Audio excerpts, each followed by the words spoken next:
why pyramids are all facing north. Take 2.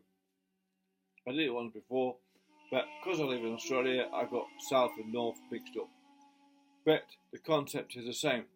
Pyramids do not face north; they all face south. And why? Why is that? They are not facing north. Oh, we're all facing north. Nope. Sorry. Only those below the equator face north. All the ones above the equator, north of the equator, face south. Why do I say this? Well, it's because it's true. I mean, if you want to set your pyramid accurately out square, it's got to be square. You've got to square the circle. You've got to find out at some point to start with. You've got to find an extremely accurate place in which to start your pyramid. How do you do that? Where is that? Well, it's very simple. You see, I'm a mason. And I've some idea. If someone says, I've asked myself. So I asked myself, hey, you've got a job, come and set the pyramid out. Okay, right, all right. I scratched my head a bit. And I thought about it for a minute. I thought, that's easy. I'll just stick a stick in, make sure it's plumb, and make sure when it's, keep an eye on it, Roger. Keep an eye on it. I'll keep an eye on it myself. I don't trust Roger.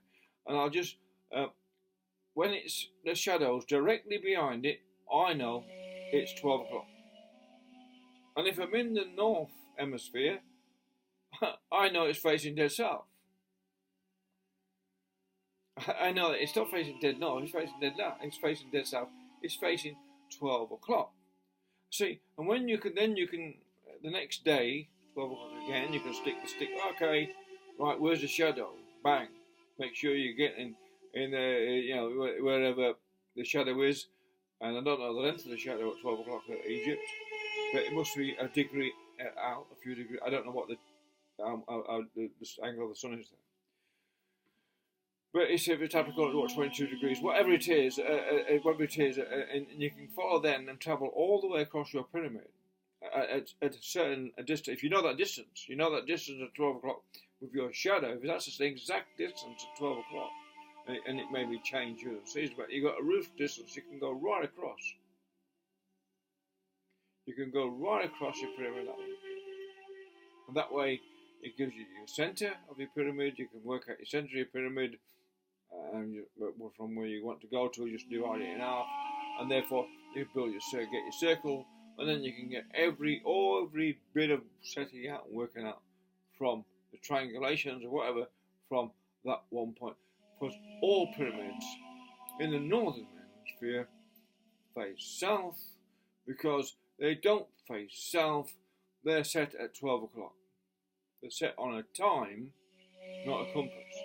Because I have to say, well, when was a compass invented? Well, we think the Chinese invented a compass. And there's no actual evidence that anyone invented a compass before the Chinese did. And then before navigators in whenever it was started, after the Vikings, whatever, started about that. But whenever that was, when we invented a compass to begin navigating all over the world in the seas. There's no evidence whatsoever that the Egyptians had a compass. But they did understand the concept of time, and anyone was know what time it was. 12 o'clock, middle of the day. So it seems to me that all pyramids are facing south in the northern hemisphere, and they're set at 12 o'clock. And then if you're 1 second out, if you're half a second out when you stick your pyramid, if you're a tenth of a second out when you stick your next one in, your next traveller in behind it, that would then suggest why your pyramid is just a tiny bit out over the length of it, because 1 millisecond or tenth of a second out across the field or the base of the pyramid means when you square that over, that expanded itself to be a fair bit out at the edge, hasn't it? Because it's compounded. The geometrics is compounded because of the angle and all that. Anyway, there you go. Pyramids do not face north in the northern hemisphere. They face 12 because they're set out at 12 o'clock. And just another thing on the pyramid while trying to demystify some of these things. Because I like to think, well, would I have built that pyramid? I'm a mason. Yeah, here's a job building a pyramid. How would you build it? Well, I'd have used pulleys. I'd use pulleys because, well, pulleys, and I would have slid them up on pieces of wood. They greased up pieces of wood, and they got wood from Lebanon and wherever they got wood from, and they greased up the piece of wood, and I would have used pulleys all the way, because the Egyptians had this shaduf, so they understood leverage. If you understand leverage, you understand pulleys, and therefore you understand how to pull them up using, I'm suggesting, the relieving blocks over the king's chamber, where they went higher and higher and higher as they went up and up and up with the pulley system. They lifted them up. The relieving blocks also, they set out, they put the pulleys, so they're nice and strong. You needed really strong blocks to put your pulleys on. And then the counterweight on the pulleys was a block. If you got a 2-ton block, well, you have a 2 ton and a little bit extra, plus gravity, and you pull your block up, no problems. And then if you want to move your block in place, if you can somehow, they probably just rolled it around the place and banged them in, because it's like a Lego block. It's like a big giant Lego block. But and when it comes to they said they found another chamber in the pyramid. I'm suggesting there'll be more chambers in the pyramids. Then maybe there's several chambers in the pyramids, and they were there because they use a pulley system. We think about it. Yes, they may have magically used their mind and might go, oh yeah, we're geniuses. We'll harmonise our thoughts and synchronise our thoughts and meditate and get them all these things to move up there. Maybe, and I can't disagree with the idea. I can't disagree with the concept of people with elongated skulls and amazing amount of brain power and all that. I can't agree with it. I can't disagree with it. It's an entertaining thought. One likes to think one's thoughts is greater than oneself.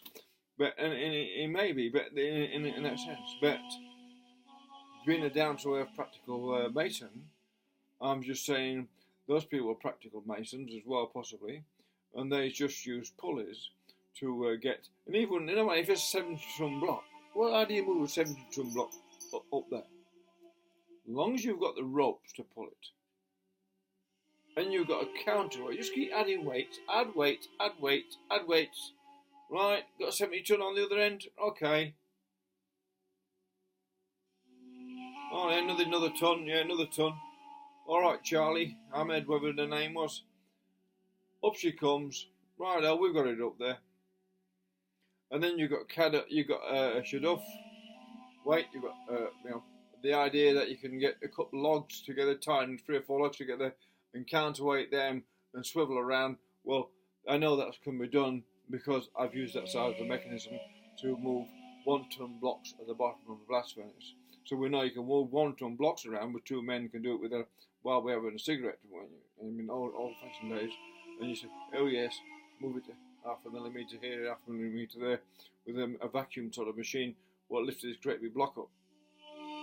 So I'm suggesting the traditions of masonry go right back to the Egyptians, and they still use them. Have just modernised the technology, that's all. But the concept of lifting and moving is the same.